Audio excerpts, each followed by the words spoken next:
इकरा जी, मैनपुरी में लगातार आप घूम रहे हैं, मुस्लिम समाज में क्या माहौल मिल रहा है? न सिर्फ मुस्लिम समाज में, सभी छत्तीस बिरादरी में जो हमें यहाँ पर देखने को मिला, तो यहाँ एक तरफ़ा साइकिल की लहर है और मुझे उम्मीद है कि सबसे बड़ी जीत यहीं से होगी।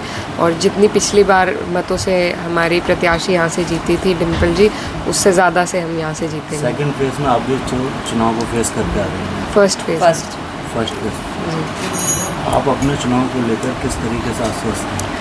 देखिए, हम पश्चिम में, हमें पूरी उम्मीद है कि पश्चिम से ही भाजपा के सफाई की लहर शुरू हुई है और वो आगे बढ़ती चली जाएगी।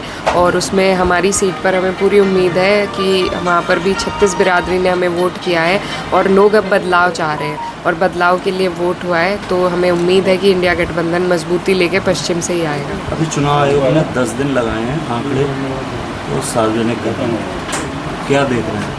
गठबंधन का इसमें लाभ है या फ़ायदा है, नुकसान है? देखिए, इसमें जो जितनी बढ़नी चाहिए थी परसेंटेज, मतलब अगर गड़बड़ की आशंका होती तो मामूली फ़र्क है अभी तो, लेकिन अगर इसके बाद भी कुछ बदलाव आता है, क्योंकि अब तक जो पहले 2 चरण हो चुके हैं उनमें काफ़ी वक्त भी बीत चुका है। अब तक जो उन्होंने अपने आंकड़े बनाए हैं उसमें 1-8% का फ़र्क है, वो उसे मंजूर किया जा सकता है, लेकिन उससे ज़्यादा का अगर होता है तो उसमें फिर ये चिंता के संकेत हो जाते हैं। दूसरी जो राउंड था उसमें परसेंटेज डाउन गया है, जी, तो गठबंधन कैसे लगा? देखिए, परसेंटेज जो डाउन गया है वो गठबंधन से ज़्यादा भाजपा के लिए खतरे की घंटी है, क्योंकि इस पूरे चुनाव में एक चुप्पी है। उत्साह का चुनाव सत्ता के लिए होता है, ये सत्ता की पार्टी है भाजपा, उनके लिए अगर चुनाव होता, उनके पक्ष में होता तो उत्साह का होता। लेकिन जिस खामोशी के साथ चुनाव हो रहा है और जो उदासीनता लोगों में है वो सरकार के खिलाफ है और वही बदलाव की लहर भी है।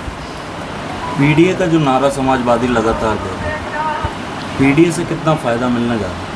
बहुत फ़ायदा मिल रहा है। जिस तरीके से टिकट का वितरण हुआ है और जिस तरीके से सभी को हिस्सेदारी दी जा रही है, तो इसका हमें हर सीट पर लाभ देखने को मिल रहा है। और हमें उम्मीद है कि लोग अब भाजपा के जो विभाजन की राजनीति है उससे ऊपर उठकर अब हिस्सेदारी चाह रहे हैं, अपने काम चाह रहे हैं और सत्ता से लाभ चाह रहे हैं। और वो लाभ उन्हें, भाजपा में तो 2 टर्म देख लिए डबल इंजन की सरकार के, अब लोग बदलाव चाह रहे हैं और एक ईमानदार सरकार जो सच में सबको साझेदारी दे, सबको साथ लेकर चले और सभी का विकास करे, तो सच्ची सरकार चाह रहे हैं।